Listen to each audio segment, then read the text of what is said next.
جزاک اللہ. اچھا طاہرہ سحر ہمارے ساتھ ہیں اور طاہرہ ہمارے ساتھ موجود ہیں فرانس سے. جی السلام علیکم، خوش آمدید طاہرہ آپ کو میڈیا وعلیکم سیل السلام. Pakistan women special. جی وعلیکم السلام، خوشی ہوئی آپ کے ساتھ پروگرام کر کے اور اچھا رہے گا انشاءاللہ. ہم اس کو کنٹینیو کریں گے. میں فی الحال آنا چاہوں گی طاہرہ کی طرف. جی طاہرہ السلام علیکم. اور آپ وعلیکم بھی السلام. فرانس سے ہیں ماشاء اللہ سے، فارمر انفارمیشن سیکریٹری رہی ہیں پی ٹی آئی فرانس کی. جی پلیز. السلام علیکم ایک دفعہ ایک پھر. لائبریری پر. ہاں جی، جی ایک جی 8 فروری 2024 کے حوالے سے اگر ہم بات کرتے ہیں تو میں یہ سمجھتی ہوں کہ اگر اس کا تجزیہ لیا جائے تو پاکستان کے 84% علاقوں میں اتنا رجحان تھا پی ٹی آئی کا خواتین میں کہ جس کا اندازہ نہیں لگایا جا سکتا. اور ہم یہ اس بات کو اس طرح سے سوچتے ہیں کہ اگر 84% پاکستانی علاقوں میں خواتین باہر نہ نکلتی اور وہ آ کر ووٹ نہ ڈالتی تو تقریباً 82% یعنی کہ ہمیں ناکامی ہو سکتی تھی، جو کہ نہیں ہوئی. یعنی کہ پاکستان میں عمران خان کو جتانے میں سب سے زیادہ کردار جو تھا وہ عورتوں کا رہا اور بہترین رہا. اور پھر آپ یہ دیکھیں کہ اس وقت پی ٹی آئی میں جتنی بھی خواتین ہیں جن سے میں مل چکی ہوں، جن سے نہیں میں ملی ہوں اور جن سے میری غائبانہ تعلق ہے، چونکہ میں یہاں ہوتی ہوں پیرس میں اور پاکستان میں بھی میں اپنے علاقے کی پی ٹی آئی کی سیاست میں حصہ لیتی ہوں. ان کے جو پروگرامز ہوتے ہیں تو میں وہاں جا کر دیکھتی ہوں کہ زیادہ تر لوگ پڑھے لکھے ہیں، زیادہ تر خواتین پڑھی لکھی ہیں. یعنی کہ تعلیم یافتہ خواتین کی چوائس عمران خان ہے. ہم عمران خان کو ایز اے کرکٹر نہیں، ایز اے سیلیبریٹی نہیں، ہم عمران خان کو as a worker of Pakistan اگر دیکھتے ہیں تو اس کے اندر جو ایک تمنا ہے، جو ایک اس کے اندر خواہش ہے پاکستان کو ایک منی یورپ بنانے کی. تو اس کے لیے پھر 8 فروری کو جو الیکشن ہوئے ہیں اس میں پاکستانی خواتین نے اپنا کردار ادا کیا اور الحمدللہ کہ جیت بھی پی ٹی آئی کی ہوئی. لیکن آپ کو پتا ہے کہ فارم 45 اور 48 کا جو معاملہ چلا اس میں پھر جو حالات تھے، جو بھی رزلٹ تھے آپ لوگوں کے سامنے ہیں. اور اگر میں یہ بات کروں یہاں پہ پیرس میں، تو پیرس میں سب سے پہلے ہمیں لبرٹی دی جاتی ہے، ہمیں آزادی دی جاتی ہے بات کرنے کی، جو کہ پاکستان میں نہیں ہے. کیوں نہیں ہے؟ یہ اس چیز کو لانا چاہیے اور یہ چیز عمران خان لے کر آ رہا تھا. اور 8 فروری کے الیکشن میں اگر وہ جیت جاتا، بلکہ جیتا ہوا تھا، تو اس نے یہ کام کرنا تھا.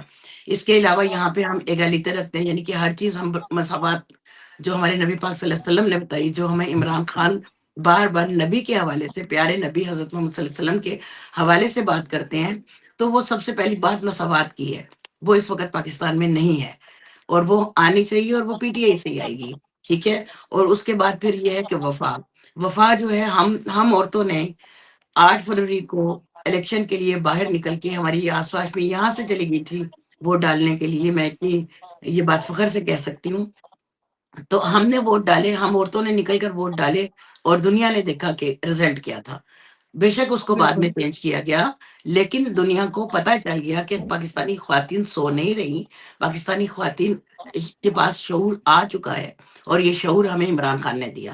جی دوبارہ سے السلام علیکم.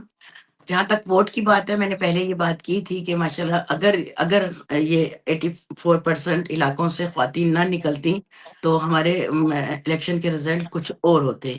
یہاں پہ میں اگر بات کروں کہ عورتوں کے کردار کی جو کردار کشی کی جاتی ہے، جو عورتوں پہ الزامات لگ جاتے ہیں، تو ان چیزوں سے ہمیں گھبرانا نہیں ہے. اگر ہم یہ کہتے ہیں کہ ہم پہ الزام لگتے ہیں، بدنامی ہوتی ہے، پروپیگنڈا ہوتا ہے غلط قسم کا، ظاہر ہے کہ یہ سب کچھ سچ نہیں ہوتا. پہلی بات یہ ان لوگوں کی خود سے بنائی ہوئی کہانیاں ہوتی ہیں. لیکن پھر بھی جب یہ لوگ یہ کرتے ہیں نا، تو ہمیں مثال لینی چاہیے اپنی تاریخ سے. اور ہمارے پاس تو اسلام کی اتنی اچھی بڑی تاریخ ہے.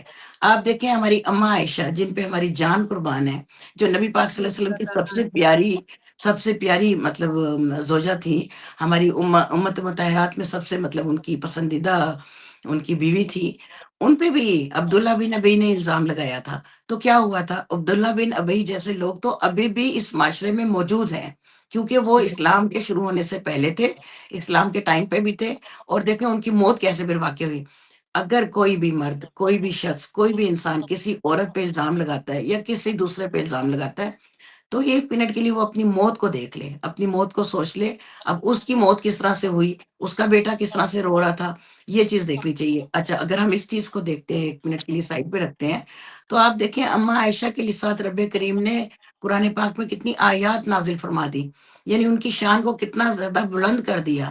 اس لیے اگر آپ کا کوئی مینڈیٹ ہے، کوئی کام ہے، آپ کا ایک مشن ہے، ایک منزل ہے، ہماری منزل ہے کہ ہم نے خان کو جیل سے باہر لانا ہے، اور ہم نے خان کو ایز اے پرائم منسٹر اپنے پاکستان میں، ہمارا ایک خواب ہے دیکھنے کا، تو پھر ہمیں اپنا کام کرنا ہی کرنا ہے۔ اس میں ہمیں عبداللہ بن نبی جیسے لوگوں کی پرواہ نہیں کرنی ہے۔ اور جہاں تک بات ہے ہمارے اوپر الزامات کی یا ہمارے بارے میں، دیکھیں بیک بائٹنگ تو ہر جگہ پہ ہوتی ہے، ہر جگہ پہ ہوتی ہے، اور لوگ حسد بھی کرتے ہیں، کینہ بھی رکھتے ہیں دل میں، لیکن ہمیں اس چیز سے نہیں گھبرانا، ٹھیک ہے؟ بے نظیر پہ بھی الزام لگے، جو بھی سامنے ہے، دیکھیں فاطمہ جناح تھی، انہوں نے کتنا کام کیا، اور کس طرح سے آخری ٹائم تک ایک طرح سے بے نام موت وہ اس دنیا سے چلی گئی، لیکن ان کا مقام ہمارے دلوں میں ابھی تک ہے۔ تو ان چیزوں سے ہمیں نہیں گھبرانا۔ اور باقی یہ ہے کہ ووٹ جو ہے وہ باقی شناختی کارڈ سے بنتا ہے۔ شناختی کارڈ کے اس وقت جو سسٹم عمران خان نے دیا ہے نا نادرا کو، وہ کسی نے پہلے نہیں دیا۔ آپ دیکھیں کہ آپ کے پاس کمپیوٹرائز چیزیں نکل رہی ہیں، ڈیتھ سرٹیفکیٹ نکل رہے ہیں، سکسیشن سرٹیفکیٹ نکل رہے ہیں، اس میں پھر یہ ہے کہ آپ کو بہت زیادہ سہولتیں مل جاتی ہیں۔ ابھی لاسٹ ایئر میری مدر کی ڈیتھ ہوئی، اس سے پہلے جو ڈیتھ ہوئی تھی میرے فادر کی، تو ہمیں پتہ ہی نہیں چل رہا تھا کہ ہم نے کس دفتر میں جانا ہے، کون سا پیپر بنانا ہے۔ آپ پتہ کیا ہے، اس کو مطلب ایک طرح سے اس کو نمبر وار کر دیا گیا کہ آپ یہاں جائیں گے، اپنے شناختی کارڈوں کو وہ مطلب دوبارہ سے چیک ان کرائیں گے، پھر آپ سکسیشن سرٹیفکیٹ بنائیں گے، ڈیتھ سرٹیفکیٹ بنائیں گے، آپ کا ایک فیملی سرٹیفکیٹ اچھا بنے گا۔ طاہرہ، ہم جی، پھر اپنے اس سے ہٹ رہے ہیں کیونکہ یہ پروسیس مطلب تو یہ تھا بہت یہ لمبا ہے۔ سارا کام ووٹ کے لیے جو کیا ہے وہ عمران خان نے کیا ہے۔ اگر نادرا کے دفتر کو وہ بالکل عمران خان نہ ماڈلائز کرتا تو پھر ووٹ بھی نہ بنتا، اور ووٹ بنا تو جی عورتیں باہر نکلی، اور عورتیں باہر نکلی تو بالکل۔ الحمدللہ جو الیکشن کے رزلٹ تھے وہ کچھ اور بنے تھے۔ یہ میرا کہنے کا مطلب تھا۔ تھینک یو، جی تھینک یو طاہرہ۔ بالکل، میں جی طاہرہ کی طرف آنا چاہوں گی۔ جی طاہرہ پلیز، اور ہم اس پر بھی ایک پروگرام کریں گے کیونکہ ظاہر ہے ابھی تو میں نے آپ لوگوں سے پوچھا تو ذہن میں بہت سے واقعات نہیں آئیں گے، لیکن خواتین کی کیا کیا آپ نے دیکھی، اور خواتین نے آپ لوگوں سے ذاتی طور پہ کیا شیئر کیا جو ان کے ساتھ ہوا، جو ان کے ساتھ واقعات پیش آئے، کمپین سے لے کر، الیکشن کمپین سے لے کر اور الیکشن ڈے کے بعد تک جو فستائیت ہوئی اس پر، اور کانفرنسز کروائی گئی اس پر جو بھی واقعات، تو وہ پلیز اس پر ہم ایک الگ پروگرام کریں گے۔ جی طاہرہ، میں آپ کی طرف آتی ہوں۔ جی، میں اس سلسلے میں یہ کہنا چاہوں گی کہ میرے سامنے اگر کوئی مثال ہے تو وہ ڈاکٹر یاسمین راشد کی ہے۔ دیکھیں ایک عورت وہ بیمار ہے، کینسر سے لڑ رہی ہے، خود بھی وہ ڈاکٹر ہے، آپ اس کو بھی ڈسٹرب کر رہی ہیں۔ آپ لوگ دو غلط کام کر رہے ہیں، ایک تو آپ ایک بیمار انسان کو تنگ کر رہے ہیں جو کہ بالکل غلط بات ہے، اور دوسرا دیکھیں وہ ایک ڈاکٹر ہے، اس نے پتہ نہیں کتنے لوگوں کے شفا کا ذریعہ بننا ہے۔ آپ اس کو مینٹلی ٹارچر کر کے، فزیکلی ٹارچر کر کے، جو دیکھیں اگر ہم پی ٹی آئی ایک فیملی ہے، اگر میں کہتی ہوں کہ میری کسی دوسری پی ٹی آئی بہن کے گھر میں ریڈ ہو رہی ہے، یا جیسے ابھی انہوں نے عثمان ڈار کی امی کی مثال دی، تو وہ مجھے اپنا ہی نقصان لگتا ہے، اپنا ہی دکھ لگتا ہے۔ اسی طرح یاسمین راشد ایک اچھا دل رکھنے والی خاتون ہے، جو کہ کس طریقے سے لوگوں کی صحت کا بھی خیال رکھ رہی ہیں، علاج بھی کر رہی ہیں۔ جب آپ ان کو ٹارچر کرتے ہیں، مینٹلی ڈسٹرب کرتے ہیں، تو وہ اپنے کام میں بھی ان کو انٹرپریٹ رکھتا ہے، ان کو اچھا ان کا اپنا کام ڈسٹرب ہوتا ہے، جس کی وجہ سے پتہ نہیں کتنے بیچارے بیمار جنہوں نے شفا لینی ہوتی ہے ان کی شفا بھی رہ جاتی ہے۔ اور یاسمین راشد یہ کام بہت زیادہ فلائی طریقے سے کر رہی ہے، مجھے نہیں لگتا کہ وہ اس میں بہت کما رہی ہیں، یا وہ اس کو ایز اے بزنس لے رہی ہیں، یا as a earn of living لے رہی ہیں۔ اور باقی یہ ہے کہ دیکھیں اگر آپ لوگوں کو کوئی مسئلہ ہے تو مین ٹو مین بات کریں۔ جب آپ لوگ یہ کہتے ہیں کہ خواتین آتی کیوں ہیں سیاست کے میدان میں، ان کی آپ کردار کشی کرتے ہیں، ان کے خلاف آپ باتیں کرتے ہیں، تو پھر آپ خاتون کو ہی کیوں پکڑتی ہیں، پکڑا جاتا ہے، خاتون کو ہی کیوں پکڑا جاتا ہے؟ آپ اپنے مین ٹو مین وار کریں، مردوں کے پاس جائیں، چلیں کم از کم وہ حوصلہ تو رکھتے ہیں نا۔ ایک پہلے ہی ہمیں صنف نازک کہا گیا ہے، ہم بڑی ہمت کر کے ہم نے جو تعلیم حاصل کی ہے اس کی بنیاد پہ، گھر والوں کی اچھے ساتھ کی بنیاد پہ، ان کے حوصلے سے ہم لوگ باہر نکلتے ہیں، ان کی کریج ہوتی ہے تو ہم باہر نکلتی ہیں، اور یہ بڑا کام ہوتا ہے کہ جو ہم باہر نکلتی ہیں۔ باہر نکل کے بجائے اس کے کہ ہم کوئی اچھے کام کریں، ہمارے سب سے پہلے کردار پہ انگلی اٹھتی ہے، ہماری ہر بالکل بات پہ انگلی اٹھتی ہے، اور یہ چیز اتنی زیادہ غلط ہو جاتی ہے کہ عورت دلی طور پہ بھی شکستہ ہو جاتی ہے اور ذہنی طور پہ بھی مطلب وہ ڈیمیج اس کا ہوتا ہے، مفلوج ہوتی ہے. ظاہر ہے اس کا اپنا کام، چاہے وہ کچھ بھی کام ہے، اگر وہ گھر کا کام کر رہی ہے، اپنے بچوں کو دیکھ رہی ہے، وہ بھی ڈسٹرب ہوتا ہے. اس لیے خدا را کم از کم اگر آپ نے کوئی بدلہ لینا ہے، اگر آپ نے کچھ کرنا ہے تو خاتون کو بیچ میں نہ ڈالے. اب بے نظیر جیسی ایک خاتون جس کی مثال پوری دنیا میں ملتی ہے، میں لیکن پی ٹی آئی کی خواتین کو ریگریٹ نہیں ہے، انہوں نے اپنا کام کیا ہے اور بہت اچھے طریقے سے کیا ہے، جن کو میں جانتی ہوں. بہت ہم نکلے بھی ہیں، ہم نے ووٹ بھی ڈالا ہے، ہم نے احتجاج بھی کیا ہے، ہم نے ریلی بھی کی ہے، ہم نے جناب ہر طرح کے پروگرام کیے ہیں یہاں پہ، اور الحمدللہ کہ ہم اس میں سفل بھی ہوئے ہیں. مطلب آپ پیرس میں ہر دوسرا گھر جو دیکھیں گے وہ پی ٹی آئی کا ہوگا انشاءاللہ. مزہ تو تب آتا اوورسیز کے ووٹس آیا نہ ہوتے. ہاں یہ ویری گڈ. بالکل بالکل اگر آپ نے پروگرام کرنا ہے تو اس پہ کریں کہ ہمیں اوورسیز کے ہاں ووٹوں کا حق دیا جائے.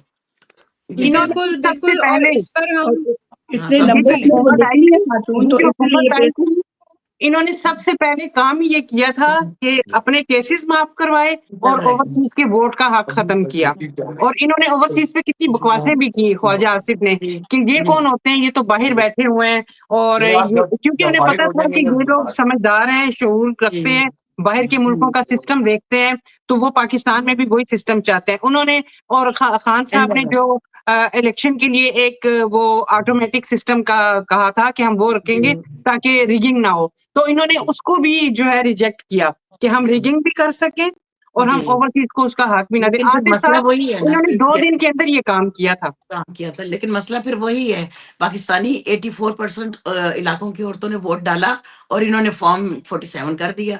اگر ہاں ہم یہاں سے بھی ووٹ جی ڈالتے ہیں تو یہی یہ کرتے ہیں. 45 اور برادری نہیں ہونی 47 چاہیے، کا شعور بھی جو عوام کو آ گیا یہ بھی یہ بھی عمران بالکل خان نے دیا، ہمیں تو بالکل پتہ ہی پتا کوئی تھا. نہیں تھا. پھر ہمیں پتہ ہی نہیں نہیں تھا پتا کسی تھا، کو بالکل. کہ پتہ ہی نہیں پتا 47 تھا. کیا ہے، مجھے 45 کیا آج ہے. تک یاد ہے جب 45 فارم کی بات ہوئی اور سب نے اپنے 45 فارمز کی حفاظت کی اور اس کے بعد ریگنگ ہوئی، تو اس کے بعد جو پہلا جلسہ ہوا تھا پی ٹی آئی کا، اس میں علیمہ آپی آئی ہوئی تھی اور انہوں نے بڑے مطلب سب خوش تھے ظاہر ہے کہ یہ ایک بڑی کامیابی تھی، اور انہوں نے کہا کہ اگر خان صاحب ہمیں 47 کا بتاتے تو ہم 47 کو بھی بچا لیتے.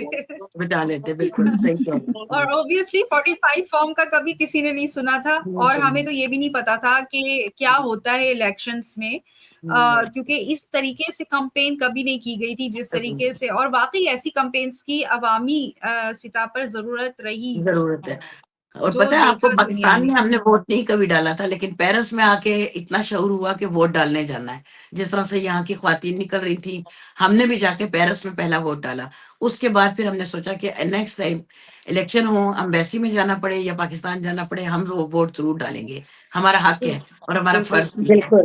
خوشی تو تو اسی اب بات یہ کی تھی آگے کہ دھاندلی نہ اس ہونا پروگرام آگے. میں نا میں ایک اور بات بھی کرنا چاہوں گی، یہ ختم ہونے سے پہلے میں چاہ رہی میرے یہ پوائنٹ بھی آ جائے کہ آج کے دن ہمارے یہاں پہ کشمیر کے لیے 2 پروگرام ہو رہے ہیں، ایک ریلی ہو رہی ہے اور ایک ان کے ساتھ اظہار یکجہتی کا ہو رہا ہے. لیکن سوری ٹو سے کہ میں یہ پروگرام اس لیے اٹینڈ نہیں کر سکوں گی کیونکہ میں خود آزاد نہیں ہوں، میں مقبوضہ پاکستان کی شہری ہوں. پہلے مجھے اپنے آپ کو آزاد کرانا ہے، اس کے بعد میں نے دوسروں کے حق کی بات کرنی ہے. میں خود آزاد نہیں ہوں، میرے گھر والے وہاں غلامی کی زندگی بسر کر رہے ہیں، ان کے منہ پر اسکاچ لگا دی گئی ہے.